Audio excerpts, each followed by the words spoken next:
So this is the look, moving on to higher education session, and I've asked the panel these questions to think about. So the first one is, what support did your parents give you that helped you the most before you started university and during your time there? So Charlotte said, my parents were really supportive before and during my time at university. They would always be welcoming if I wanted to go home for a weekend, and equally they would come to visit me as well, which I think really helped. A really lovely thing that my mum did was that she made me a folder of recipes from home, which I could make myself to give me that home feel. That was a really nice touch when I moved to uni. So yeah, can you introduce yourselves, please? So Hadika first, tell us who you are. Oh, sure, of course. So hello, everyone. My name's Hadika. I went to university and graduated in 2019, when you could actually graduate in person. Good times. I studied politics at a university called Royal Holloway, which is in Surrey, but it's part of the University of London. Currently, I work for a sight loss charity actually in Cambridge called CamSight. I am severely sight impaired, and I have a condition known as cone rod dystrophy, which is rare enough, but I feel like there might be a few people with a similar condition, or children with a similar condition here today. But that's a little bit about me. I don't know if Kathy and Emily want to go. Yes, please. Emily, you go first. Hi everyone, I'm Emily. I'm 20. I'm currently at university in York. I'm in my third and final year of studying English literature. I'm severely sight impaired. I have rod cone dystrophy, and I read large print and access my work electronically. Yeah. Fantastic. And Kathy, tell us about you. Me, obviously mum to Emily, and also I have a son, Will. Both of them have got rod cone dystrophy. Just mum really, but can I just say very proud mum as well? I think that's important, and some of the questions will happen, obviously later on. And I just need to say, talking to parents, that I appreciate this evening. Our children have all got very different needs. But at the end of the day, it's just making those children feel, I suppose, confident and assured about, going forward in life. And it's a really long and hard journey. So again, amazing parents. That's all I can say, really. You're all amazing parents. Brilliant. Thank you. So the question that I asked, and has been answered by Charlotte, is what support your parents gave that helped you the most before you started university and during your time there. So Hadika, what were your thoughts on that? Yeah, so one thing that I can remember me and my parents decided was that I needed some more rehabilitation help before I went to university, because I had some rehabilitation and mobility support when I was, I think, around 14 years old. And that was learning how to do some kitchen skills and the washing up and, sort of just general cleaning. But if I'm being entirely honest, I don't really know how much of that I actually put into practice after those sessions, because I was lazy. So definitely I thought that would be important for me to revisit those skills with a bit more seriousness, and actually with the intention that I actually need this. So yeah, in my last year of sixth form in year 13, I did some more sessions of that, which was incredibly helpful, because without that, just listening to my phone. Yeah, so that was incredibly helpful. Another thing that we did, which was really good, was we visited lots of the universities that I thought might be contenders for me, and we sort of came up with the criteria that I thought was important for me to live an independent life at university. So the first thing we all kind of thought was important was that for me to go to a campus university, so everything that I needed would be in one place, and I'd only have to learn one sort of campus, rather than, so I live in Cambridge and we have lovely Cambridge University, but it's all sort of separated into different colleges, and you'd have to sort of cycle from part to part, which was not what I wanted to do for myself. So that was a really important thing for me, just to have everything in one space where I could learn it all in one go. And, you know, it would have everything I needed, like the little campus shop, or, you know, all my lectures in one space. So that was important. And we also decided that I'd move away from home, but it wouldn't be so far that I couldn't get back, or they couldn't visit me in, you know, in an emergency. So we kind of had a 2.5 hour sort of perimeter, if that's what you want to say, or an area that I kind of pick a university in, and Surrey is sort of that far away from my home, so that was quite handy. So those were a couple of things. And then again, like I said, we visited all these universities because they might have ticked the boxes on paper, but then, you know, when you actually go to a place, then you kind of get a bit more of the atmosphere of what it's actually like. And one of the kind of sneaky things we did is we visited them on the open days, like everybody else, but we also called in and said, oh, can we visit just on a regular day? And we'd have a meeting with the disability team at that university. So what that kind of means is you can see what that university is just like on a regular day, rather than, you know, when they've all sort of made themselves all shiny and pretty just for the parents coming to spend their money. So I would definitely recommend that, actually, because there was one university that I really liked, and then I kind of saw it on a regular day, and it was like, actually, it's not all what they kind of made it out to be. So that's something. I'm sorry, I've got notes here, so I'm just sort of going to make sure I covered what I. Yeah. And then the other big thing was that I came home at the beginning. I came home every fortnight just for the weekend back home, and then as I got a bit more confident, I came home every month for a weekend. And then by the end, when I was in third year, I came home every 3 months, because I sort of knew that I could do my laundry and do everything, but get my groceries and feel like I could be away from my family for that long, which was good. And it was the most important thing, I think, was my family just said, or, you know, had the confidence in me to actually let me go to university. I think that's the most important thing, was just that they said, she's going to make mistakes, but so does everybody else. So let's just let her do this, because otherwise she will never be independent, because I'm only human. And if somebody else is just like, oh, don't worry, I'll clean that for you, or I'll cook that for you, I'm just going to take it. So I had to really, really kind of push myself and go out there to actually just do it for myself. And that's my answer. Brilliant. Thank you. Loads of helpful tips. Emily, how did you prepare then?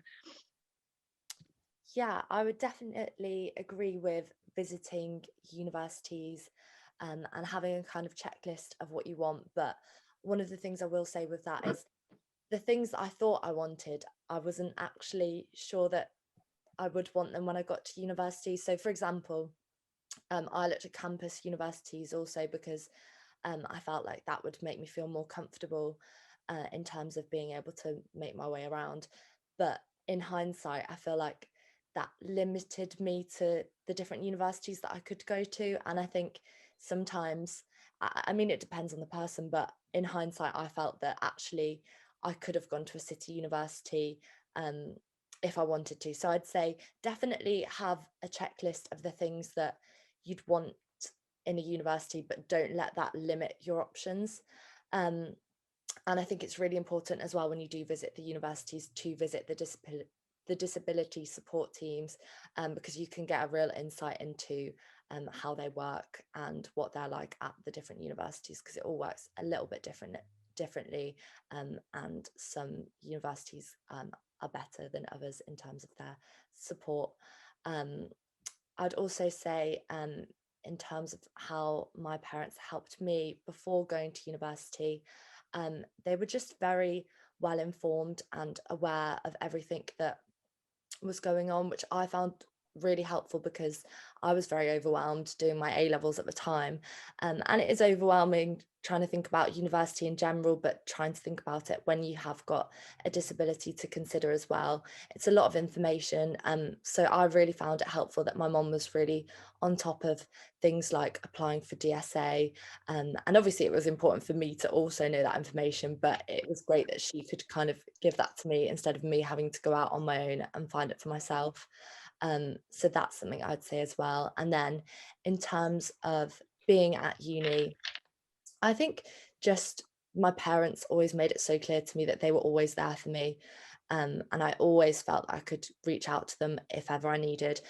But again, I think there's a balance between them being there and them encouraging me to kind of put myself out there. And that there was times where I kind of wanted to come home, because it is a big change and a big shock to the system, but my parents would more so encourage me to kind of work through that rather than come and pick me up. So I think it's nice to have that balance between kind of encouragement and just being there, really. Yeah.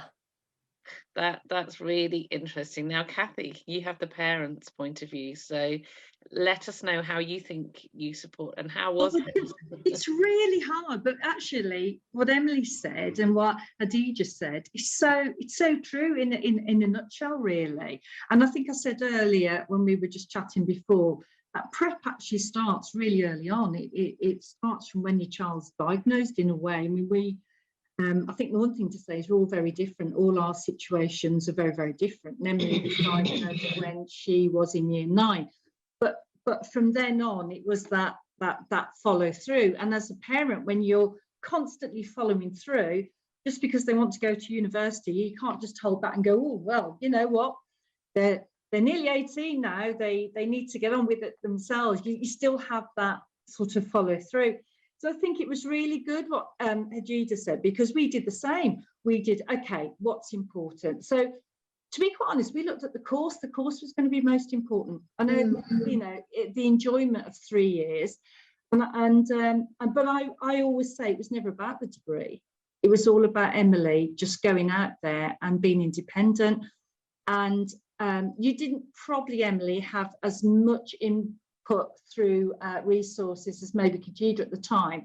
But when we went to Royal College Worcester on a look weekend, funnily enough, where I met Ellen Johnson, and indeed Jane, that was just eye-opening. So there was things there that I didn't even realise. As a parent, they made us have goggles on to represent a different area of visual impairment, be it Stargardt, be it cone rod, be it rod cone. And that was quite fascinating. So that gave me little insights. So as a result, again, like Charlotte said about a cookbook, we started getting things into action. Then we started doing little cooking lessons. We put a few basic recipes together. We put bun-pons on the washing machine, on the cooker.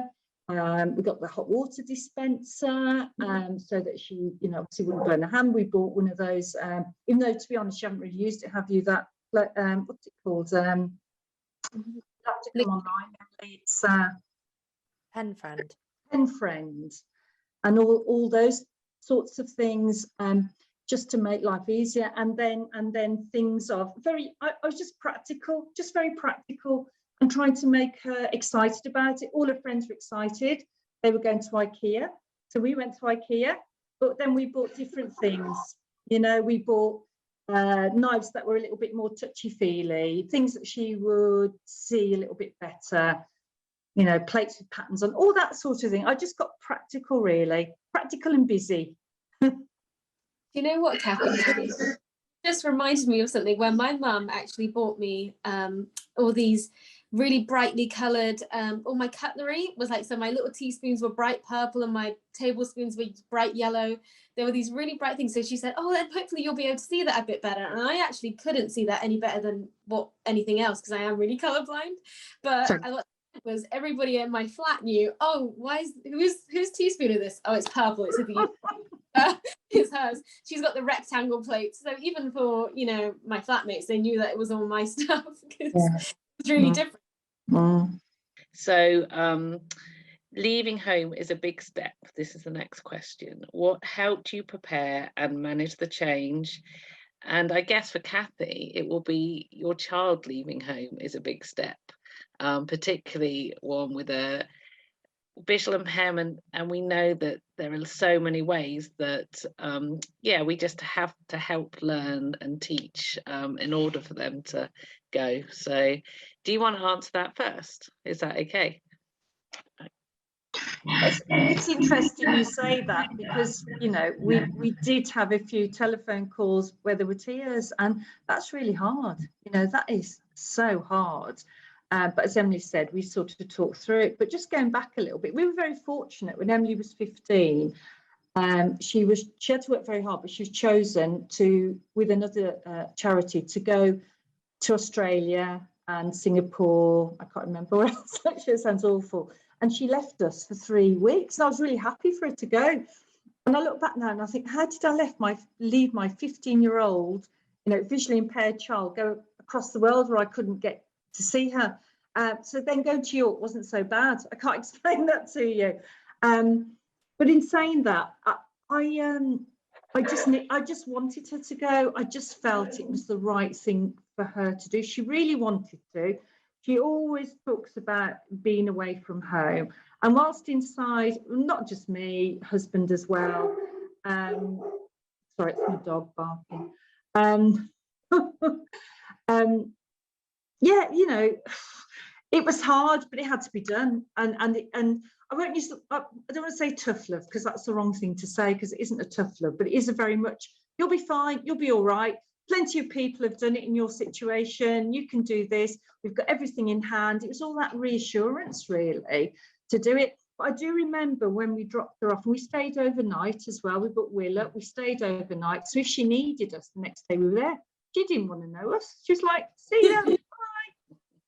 So that was quite funny, and I was more heartbroken than she was. And then my husband then, you know, took us all out, you know, me, Will, and him, out for a really nice meal. And you know, I think I went to the White Company and bought a candle or something, you know, something nice for me. She was fine. She really didn't mind. A few weeks later, that was when she minded, you know. So, yes, sorry, dog. Thank you. So, Emily, what helped you prepare and manage, do you think? Well, I think definitely the kind of practical things that I know Mom's kind of mentioned in terms of practicing recipes and making sure you've got everything you need, like your weird cutlery and all that good stuff. But yeah, I do think that kind of, I think when you dropped me off at university, for you to stay over was a really nice thing, because even though I felt quite settled and I didn't feel like I needed you, then it was nice to know that there was that option. So I think just again, that reassurance really helped me to feel like I could do it, and that encouragement was the thing that kind of made me feel confident enough to go to uni and feel like, even though it was going to be a massive change, that I could handle that change, because we had all the practical things in place, and my parents were there emotionally supporting me. So I felt that I was kind of ready for it. Thank you. And Hadija, what have you got to add then? I think it's really interesting because I kind of thought about this question so I applied for university really quite early in comparison to a lot of other people, and so it was a weird thing, because I'm the sort of person who I knew that I wanted to go to university years and years in advance from when I actually went, because I was just that kind of a kid who was very academic, and that's what I wanted. And so I sort of had put in all these really practical steps to get myself to where I wanted to be. So I also applied to Cambridge University, which meant that I had to apply, I think, like I had to get my personal statement in October, whereas most of the other kids were getting them in by January, February time. I think I might be getting those dates a bit wrong, but yeah. So I actually think that is good for most kids with disabilities, is to kind of get your stuff in early, because then it gives you the time to apply for all the other things like disability student allowance, and give you the chance to go, okay, here are the universities I've been accepted to. I can really explore my options here and really investigate them to make the right decision. So those are the sort of practical things I remember doing to really prepare and make the right choice for myself. But like I say, so I did all these practical things, but I don't think I was actually emotionally prepared for it at all. Because like I said, I was thinking about it so logically that when I actually got there, there was this moment where I had all this stuff, like I remember all this sort of suitcases just sort of on the bed and on the floor, these boxes, and my parents had left, and I sort of stood there in the room going, what did I do? Why did I do this? Oh no. But like, so it did take me, and my parents said to me, look, I know that you're going to want to do this in a week's time, you're going to want to come home, but you can't, you have to at least stay for 2 weeks before you come back. And it's exactly what I had to do to kind of push myself to get through those first 2 weeks. And then I came home, and then I was ready to go back, and I felt very, you know, so even though I felt like I dropped myself in it, but it was also sort of like, in a way, what Kathy said, the tough love and a little bit, and the kind of, right, we can do this, take every day as it comes, and just, you know, have those. And I did have daily phone calls with my parents on the first week, I think, as well. So yeah, very supportive, but also they knew what I was capable of more than I did, if that makes sense. Yeah, totally. So yeah, that sounds a bit of a shock. How did you manage the kind of stuff on the floor, and, you know, did you you know what, it was the right thing that they did that, because I think because I unpacked all my stuff myself, which I wanted to do really, was so I knew exactly where it was, because sometimes at home people sort of, you know, oh, they'll be trying to be really helpful and they'll put something away and you go, where is it? Oh no. So yeah, so actually it was really good, because everything was, and also the other thing, by the way, for me, is that because I can't read physical books, I had this big bookcase with no books in it, and instead it had all my, you know, all my toiletries and all my makeup and all these lovely things in it that was so lovelily organized. So actually, I don't think I've ever been more organized in my life, because I unpacked it and had all this space to put stuff, unlike other students who actually had to put books down. Brilliant, thank you. And I think one of Charlotte's things, she said that actually she made the move at 16 to RNC, so that did help her prepare in terms of it. Obviously university was a lot bigger, but actually that kind of leaving home she had done, so it wasn't quite so hard. I'm paraphrasing a bit, but that's what kind of that's how she managed it as well. Brilliant. So are there things that you wish you'd known beforehand? Khadija, I'll come to you first with that one. Well, the first thing I remember thinking was actually that I was a bit more blinder than I thought, because I'd lived in my hometown pretty much my whole life, and I lived in this town with sight, and then whilst I was losing it, because I had such a good mental map of it, I didn't really realize how visually impaired I was until I was in a completely foreign environment and I had to relearn it, or learn something new. So that was something which I wish I had a bit more support with, sort of learning the mapping of that campus, and kind of getting my mobility skills a bit more sort of prepared for that.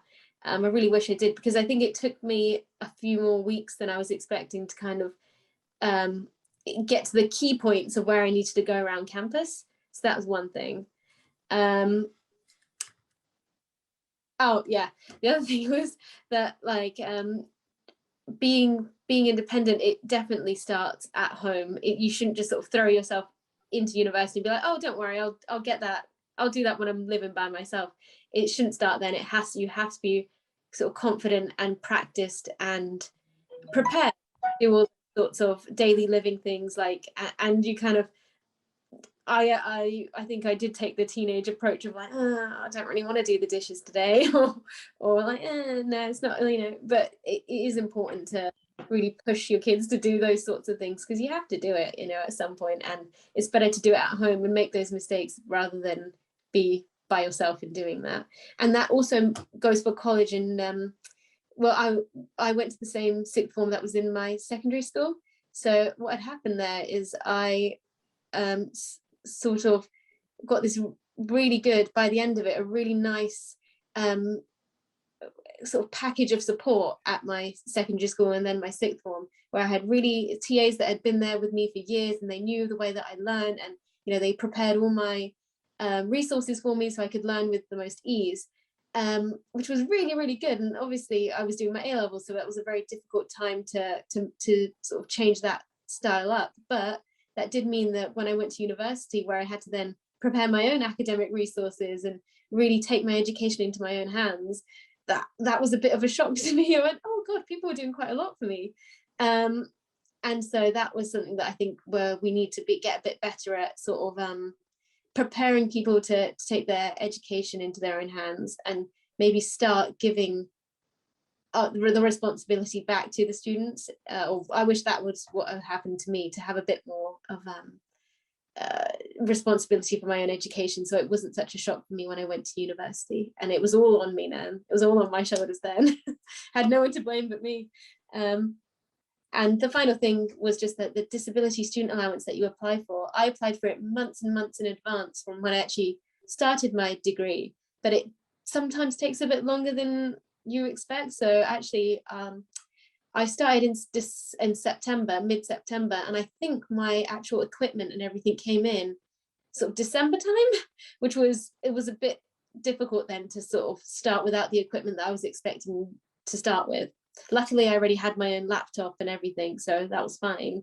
But I think, you know, there will be hiccups, I think, and sometimes that's just not in your control. Yeah, brilliant. Thank you. Hard, but you're here and you got to your degree, which Exactly. is really lovely. Brilliant. Emily, what are your thoughts about what was the question? What do you wish you'd known beforehand? Yeah, I would definitely agree with everything Khadija said as well. I think especially about taking your education into your own hands.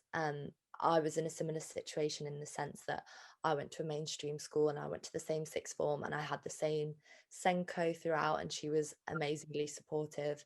And obviously when you go to university, that side of things is so different.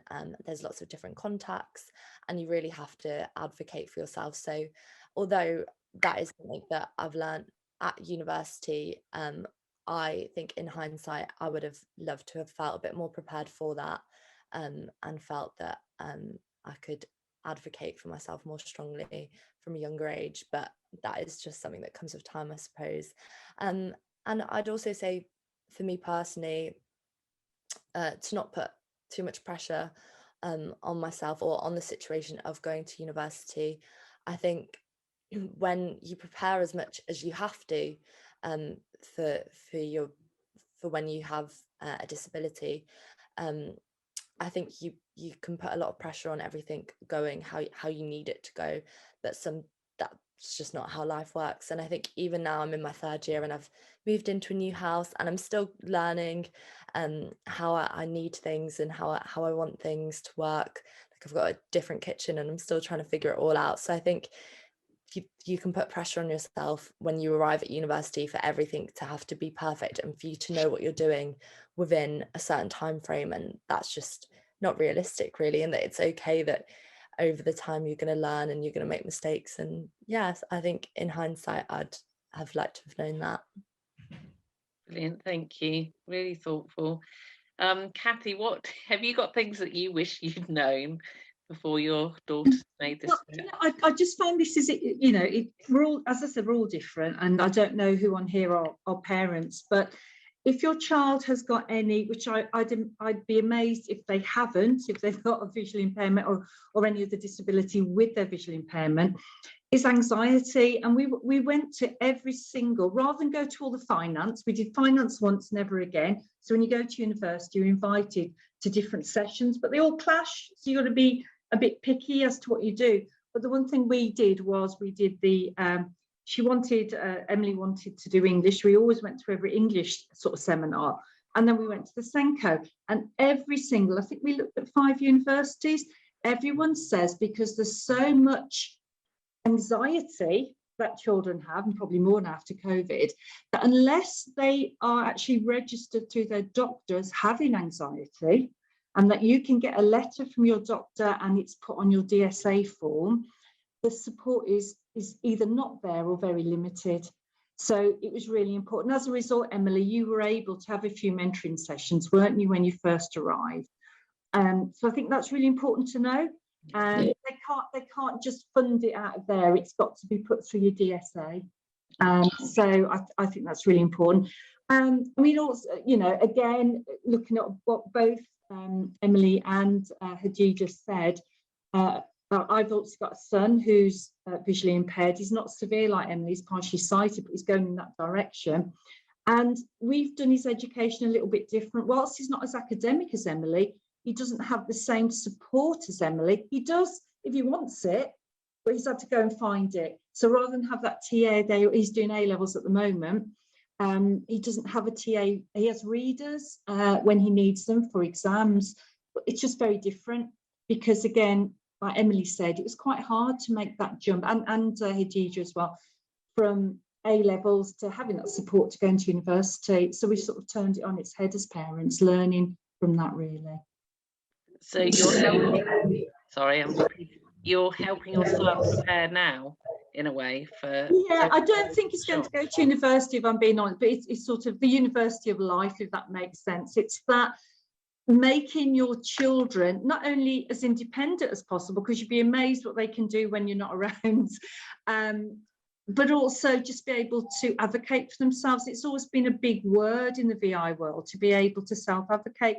And that's quite hard when you've got maybe a parent like me that's a little bit of a helicopter parent trying to do things, and you learn actually you've got to stop doing that, really. You know, Emily in the early years, oh, well, I've got problems with this, got problems with that. I go, okay, well, this is what you've got to do. You need to phone them. You need to phone your doctor and make an appointment. You need to phone your dentist and make an appointment. And the other thing was finance. So with Emily, obviously she couldn't see money. She didn't know. So we had you had your student card, so through Santander. But then between us, sorted out another account, which happened to be Monzo. So she would pay a monthly amount into a Monzo, and that was her living wage. Does that make sense? So that was maybe her pips. And that's all she could live on. She couldn't overspend. She couldn't dip into anything else. And that helped to manage money. I hope I'm not speaking over you, Emily, but that was really the way if you've been able to budget, because you could read your accounts then, couldn't you? And do that. So when I say what I know, you know, wish I'd known then, it's more of a, this is for you parents, really. This is what we found that was happening. The management of money was important, and that's how I think we've got it sort of right, Emily, haven't we? Sort of right. Brilliant, thank you. Anything else? I think that's it for that. But the last one is any reassurance or advice you can offer other parent carers. So do you want to take that first, Kathy? Yeah. I'm still on. That's fine. Again, as hard as it is, we go back to this word independence. And I think quite rightly, as we're sort of all singing from the same hymn sheet here, independence starts at home. And I think probably younger than 16, but I've always given them their sheets to make their own beds, because that's quite hard.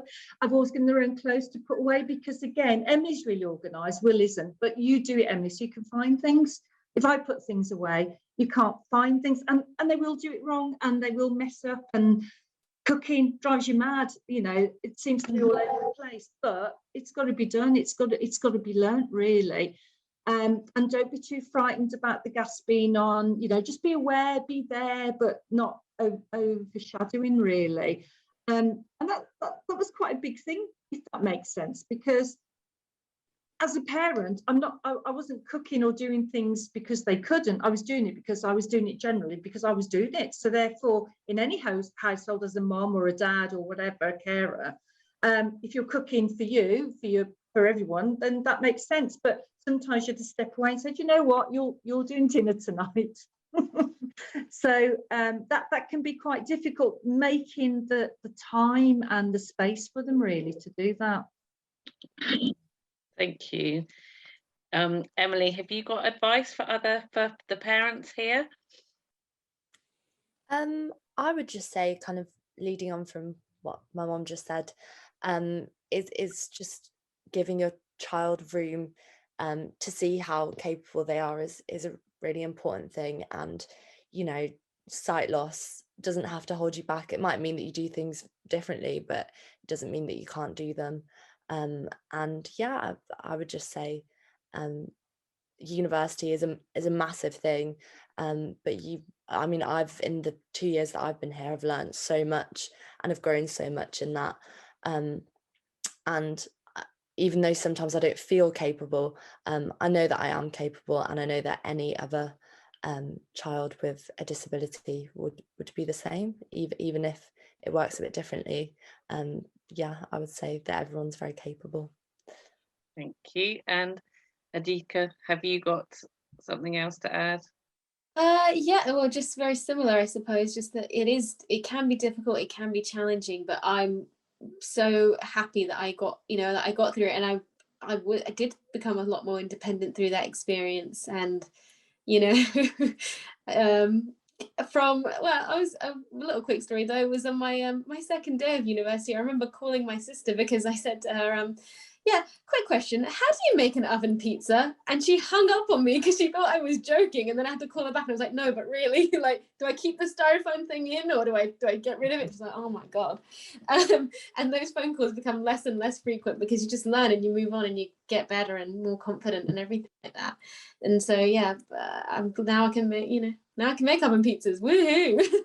I can make much better food as well. Which is the win. And the other quick thing I was going to say is that the hardest year is your first year, obviously, because it's such a big sort of period of adjustment.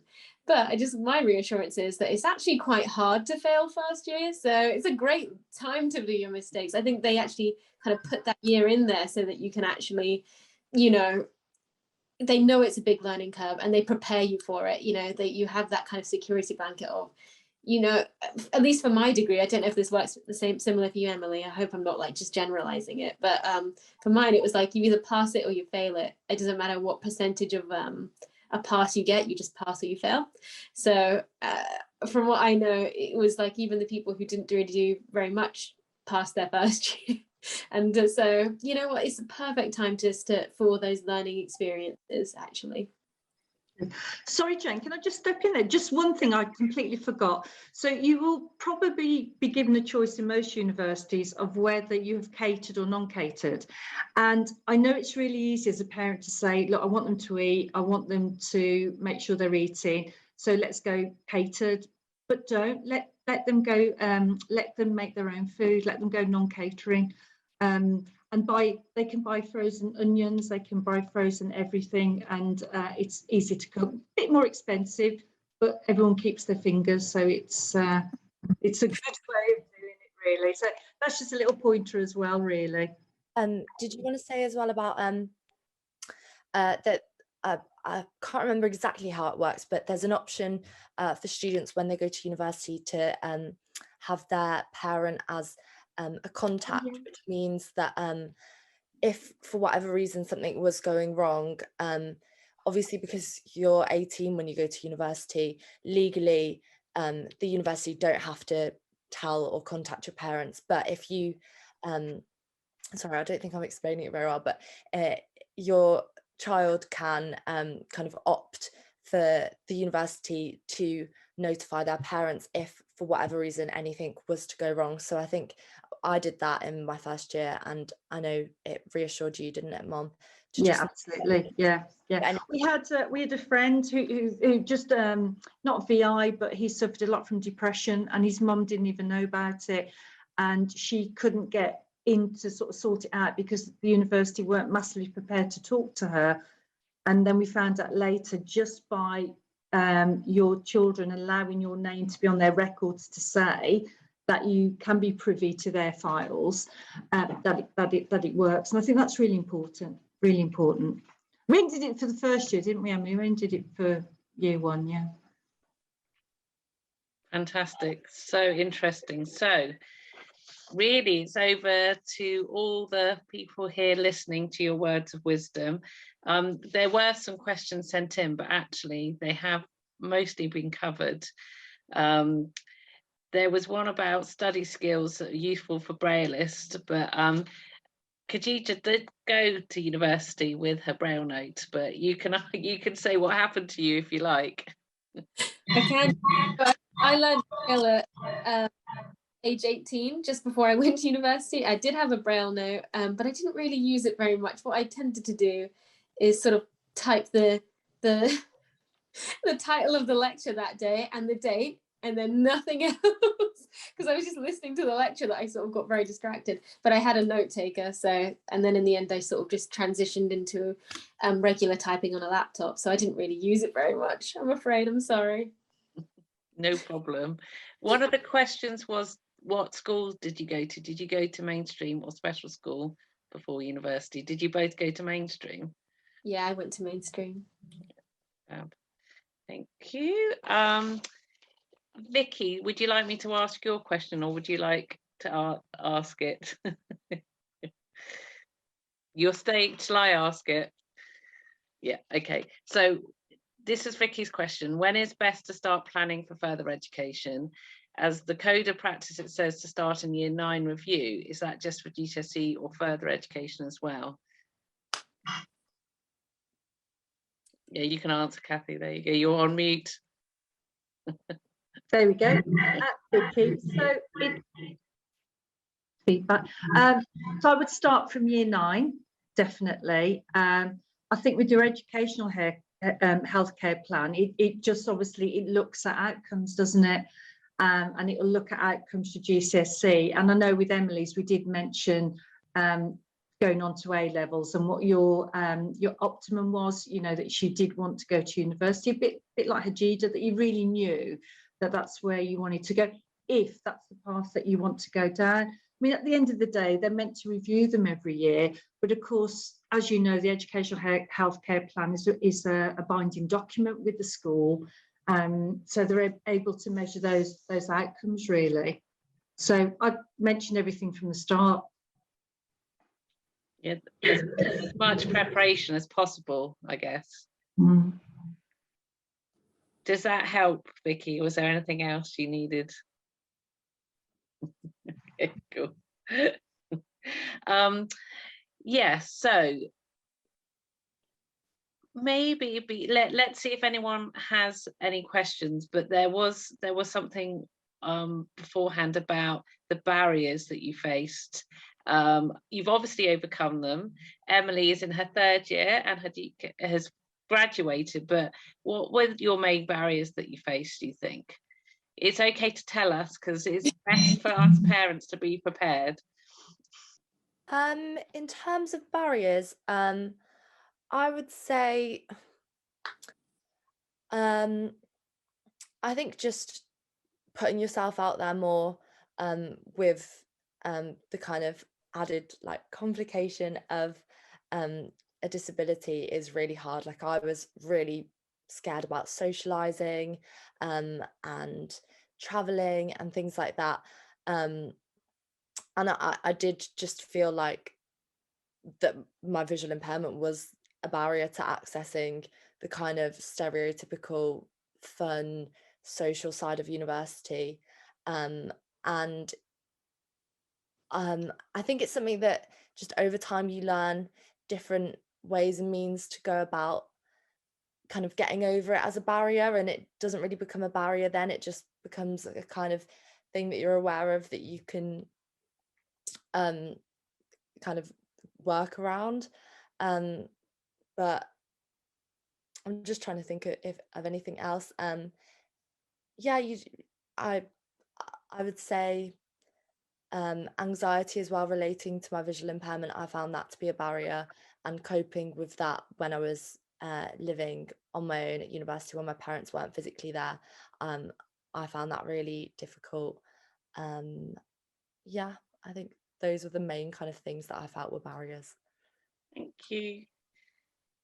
I think, do you know what, my sort of socially, I think I had quite a similar feeling. I think, but for me, I don't know if you use a cane, Emily. I use a cane to get out and about. So for me, I think, even though it was funny because a couple of years earlier, I started to use a cane when I was 17. So it was, you know, it was only a year earlier that I started using it, and I never wanted to use it from. But when I actually went to university, it was quite helpful actually, because it was always such an awkward conversation for me to sort of be like, oh, by the way, I'm visually impaired, I can't see what you're sort of pointing to or whatever. So actually the cane was quite helpful for that. But one thing I would definitely say is the more independent you are just in your daily life, I think the easier it was to make friends. And I know that sounds really weird, but there's nothing ever wrong with asking for help when you need it. Absolutely. Like if you need help, then you should ask for it. And but what I kind of noticed for me was that if I had asked for help from somebody, and I sort of, that's the way I introduced myself to somebody, being like, oh, do you know how to get from here to there, or I'm sorry, I'm really lost, or whatever I ended up asking, I felt like that relationship was a little bit difficult to kind of get back on track to just a friendship, rather than a person who needs help and the person helping them kind of a thing. So I don't know if that makes any sense, but like the more independent I was, the more I could just kind of make friends as an equal. And that was something that it took me a while to kind of figure out that relationship.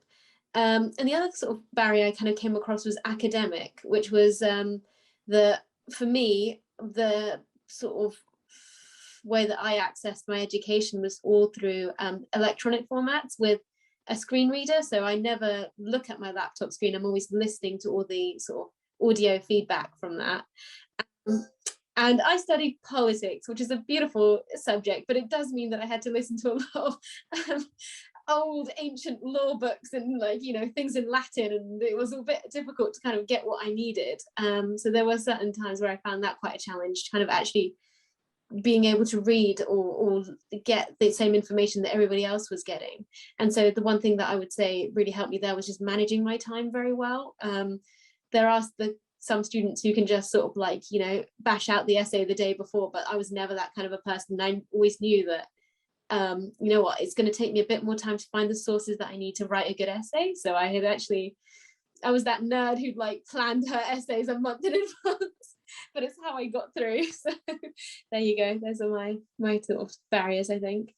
Thank you very much. So look, there's a question here. Fab. So this is from Eleanor Parker. Can I ask the girls if they managed to join any clubs or societies, and did they manage to join in okay? So Emily, do you want to go first? Did you join any clubs or societies? And how did you join in?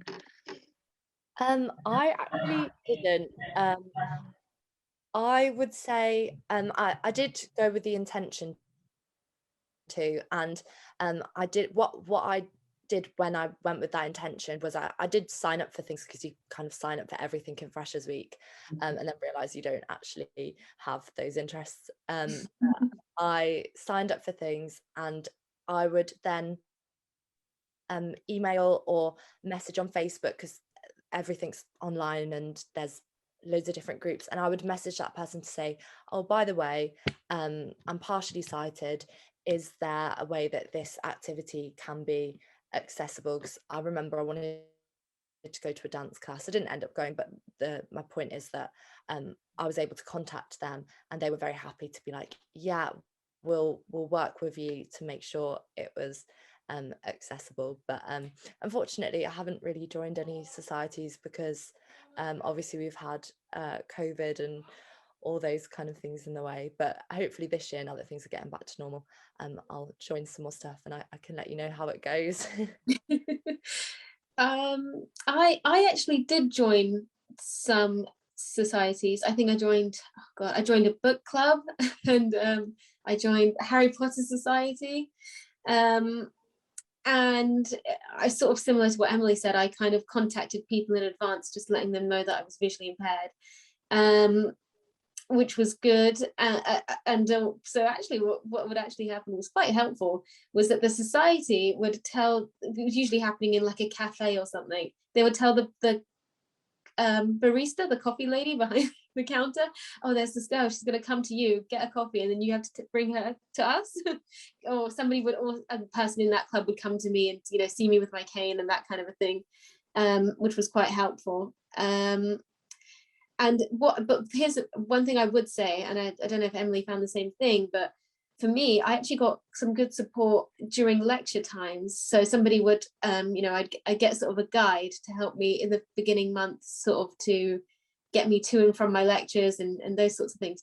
But that person was obviously only working sort of a 9 to 5 basis, and then the society things obviously happen more in the evening time, so out of those hours. So I did find it a little bit trickier to kind of make sure I could get there and back safely. But it's all about communication and letting that society know that you want to come and, you know, your needs. It's again that whole thing of advocating for yourself and saying, I know I do deserve to have fun too. And I'm going to make a way for this to happen. Yeah, it is such a big part of university life, isn't it? And yeah, I almost said in publicising this that you don't have to share everything, because some things parents really don't need to know about. I'm terrible at clubbing, I can tell you that much. It's really bad, really bad. Terrible dancer. Thank you. Has anyone, we've still got this great resource for a little bit longer, so has anyone got any other questions they'd like to ask? You can either raise your hand or write in the chat. Yeah, sorry, Laura. Hi, sorry, I don't know how to raise my hand on the screen on this for some reason.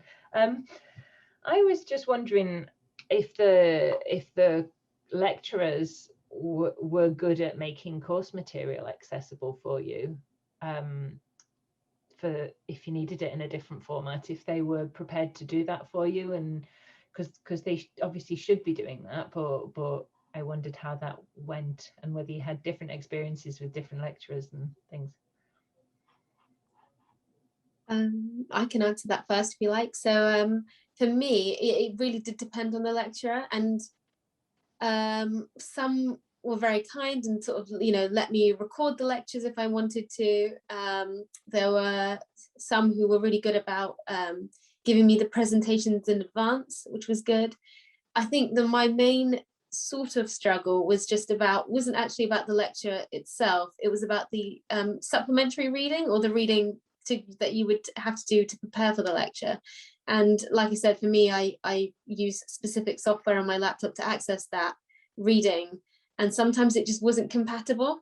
So there would be these sort of gaps in my knowledge, which I would let the lecturer know, and they were aware of that. But because, you know, they're not the person who's publishing that information, it was quite difficult for us to bridge that gap. It is getting better now, and I actually, as part of my job, I'm working with some publishers to make their academic information a little bit more accessible, but it's still a process that we're kind of working on. I don't know, Emily, how your situation was or is.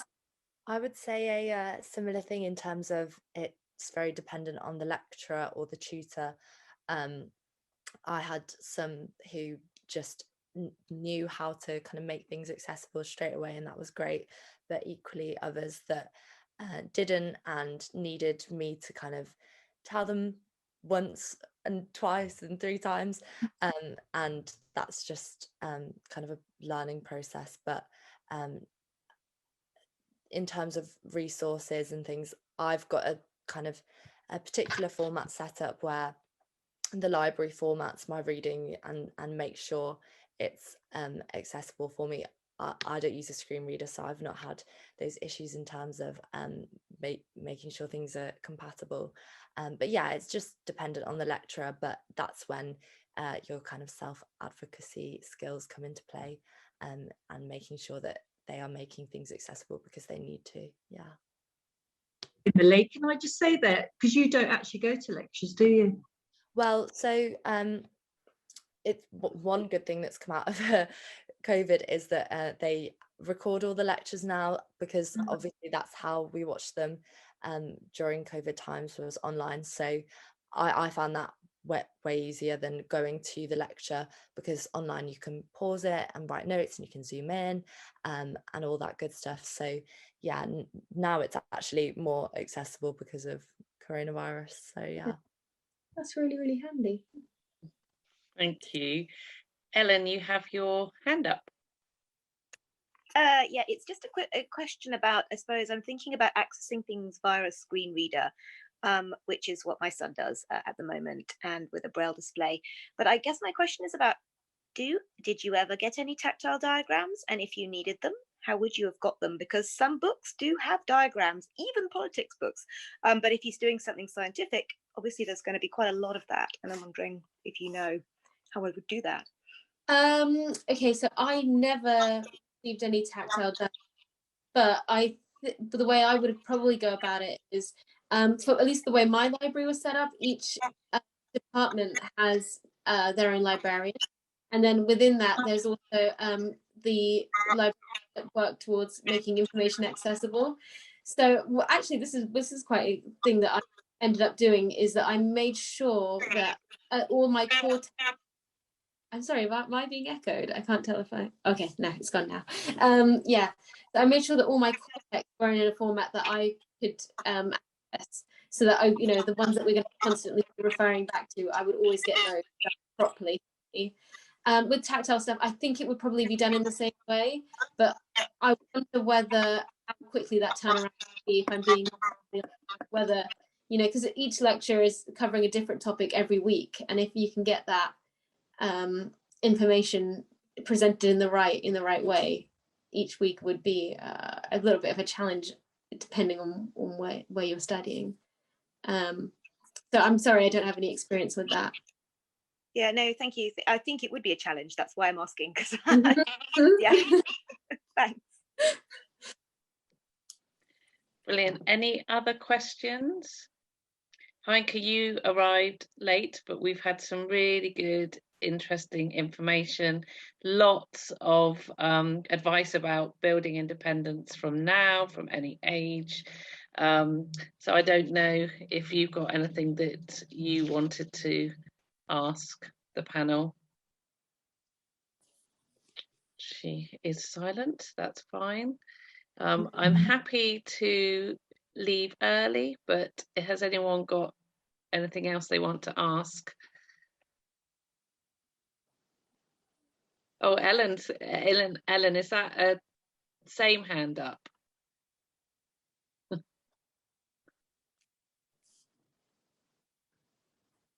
Oh, maybe she's put it down now. Everyone's silent. You've all been great.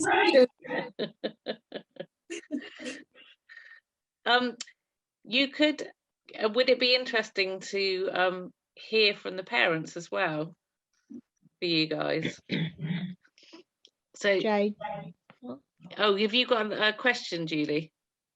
Yeah. Well, I'd just like to say thank you to them, really. Just to say, my son is visually impaired, but he's got other other needs as well, and I would love to think that he could go to university, but I think it's going to be very, very doubtful, just learning wise. He's very delayed. But it was lovely just to listen to you all. I was writing down everything, and who knows? He's 9 now, so there is time. But it's obviously, I do think as well that what will happen. It seems as though that was your route of university. That's what you both wanted, and you got it. And I suppose I think about my son in what is he going to do, even though I do, me and my husband do encourage him in lots of areas. But, for that part of the education, it is, I suppose it's going to be something that hopefully he will start to. And I suppose one of the things that I feel with my son is music and art therapy, that maybe he could become something of that. So I do not doubt that he won't get to university, but hopefully he'll get to work to be able to use his skills in other ways. But it is nice, and it was lovely just listening to how both of you, and I've just got a niece and a nephew who've one's done 3 years at uni, the other one has just started today actually. She's not visually impaired, but that whole scene of it's Freshers Week and I wonder what she'll be doing, and she's not all that far from where we live. And I'm more worried about her, most probably the safety side, and she's got her vision, but I'm sure it'll be party all the way. But but so Keita, what do you do now, if you don't mind me asking? Oh yeah, no problem. Well, I'm an outreach worker, so I work for a sight loss charity here in Cambridge, and cover the South Cambridgeshire. So it's actually not hugely politics related, but it was something that I wanted to do because I wanted to pursue a career in disability politics. So make some changes to the laws. Wow. That's what that, yeah. Oh, that's good. So is it something that we would be familiar with when you say this? I mean, is it sort of recognised that what you'd like to be changing in that field? So actually it's the things that I'm interested in are sort of to do with my university experience with the accessibility of information and accessibility of voting and all these little things that I think most people probably don't think about, but they are the things that I think just make a difference to people just living a fulfilled life really and being an active citizen. So I'm sort of combining, well, I don't know, I'm sort of giving a bit of a story here, but I did dedicate about 5 years of my life to studying politics, and then I realized actually in practice there's quite a lot that I can't do just because of my visual impairment. And so that's what I'd like to change. I want to make politics more accessible to people with disabilities. So there you go. No, well done. That'll be, yeah, I look forward to obviously the you know, the road for you, because I'm sure you will make it. It seems as though you're you know, you're going in that direction, which is lovely to hear. So well done. And it is lovely to hear from you both, and also Kathy, because I think when I put this together, I was saying that we do carry so much fear as parents, because, and we had a chat about it in our group last time, that, you know, you can't see the danger sometimes, but we're there kind of trying not to helicopter, watching, you know, and it's just the chance to talk about it and think about it, and, you know, we learning how to step back, but also sometimes how to ensure that your children are scaffolded enough to make those steps is really key, I think. Yeah, and it's a difficult balance, isn't it? At the end of the month, at the end of the year in December, we're going to talk about self-advocacy skills for young people. So I might need you two back, but it's definitely something that is so key and so crucial. And Nikki, who's one of our parents who's here, she's on the phone at the moment, but she's done amazing with her daughter as well, just helping her express frustration, because we often find as parents we can say things, but it's our children who are really listened to, quite rightly. That's how it should be. So but it's just, yeah, really important. So before, Jane has messaged saying that she's asked her daughter if there's anything, but you've covered it all. You have covered loads, and it would be lovely to make the resource so we can share it as well. Yeah, Nikki, how's Rhiannon getting on?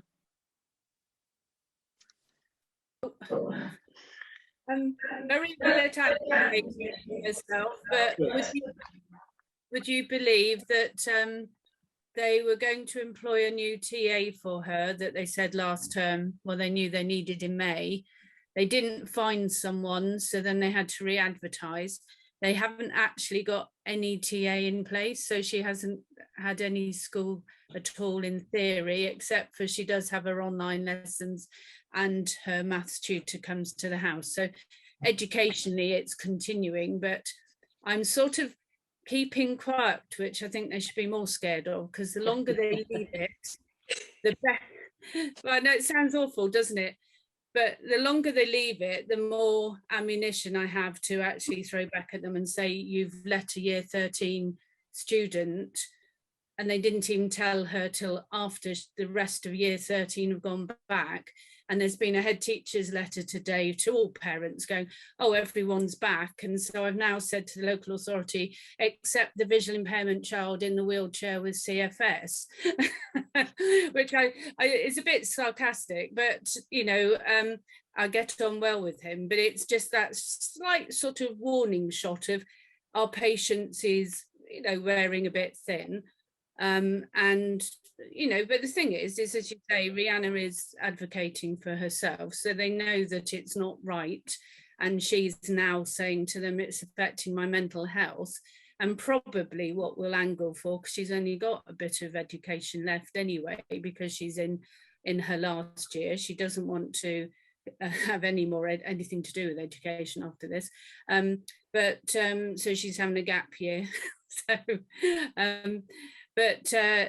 You know, we'll probably angle for actually keeping her at home, because she's so stressed about the idea of going into school because they haven't contacted her or asked how she is or given her. So she's now not had any modified work for the whole of year 12 or for any of year 13 yet.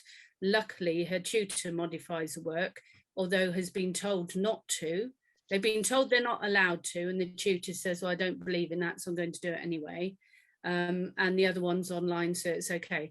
So as I say, so we're sort of getting by, but it's sort of, I think, as the maths tutor said, beggars belief, but, you know, that's how life is sometimes. And, you know, we're going to survive it. And Rihanna's sort of accepting that it is just a matter of getting through it. And then when we get to the end, we'll have a lovely way of sort of load of rock to throw at someone and say, here we are. Start making a change, because change needs to happen, really. But, you know, she's looking forward more to advocating after it than the sort of, you know, what happens now. And the thing is I'm fighting the same fight with the same people over 10 plus years now, and it's so near the end. I want to go over their head, so I don't want to make the fight with them. I want to sort of make it more important. Does that make sense? And so does Rihanna, because she said, well, if I've got to live through this, I'd rather make sure it means something to someone else and don't have to do it. And, you know, it's frustrating because, you know, for a lot of wins, we've got, the win is that we've now got the most amazing maths tutor that comes to the house, and she's lovely. And her second subject is biology, and that's the other subject Rihanna's doing. So, you know, we're in a win-win situation with teachers, but just absolutely zero to do with the school, which is really bizarre. It's almost like, do they think she's not there? I don't know. But so we'll see. But you have a girl who's learning to advocate, and that's amazing. Jane has said thank you to you both. I don't know if, and Kathy, I don't know if you can read the chat, Hadika, but one of the parents has said, and two of them have said, thanks so much. So lovely to hear from you both. You come across so confident and well-spoken. You're great examples for our children here, particularly with your going into politics, Hadika. I think our group needs your support. And Jane said, thanks so much, everyone. So interesting and good to hear that all those fears can be transcended. Here's to more independent skills. So you've given so much advice, so thank you very, very much.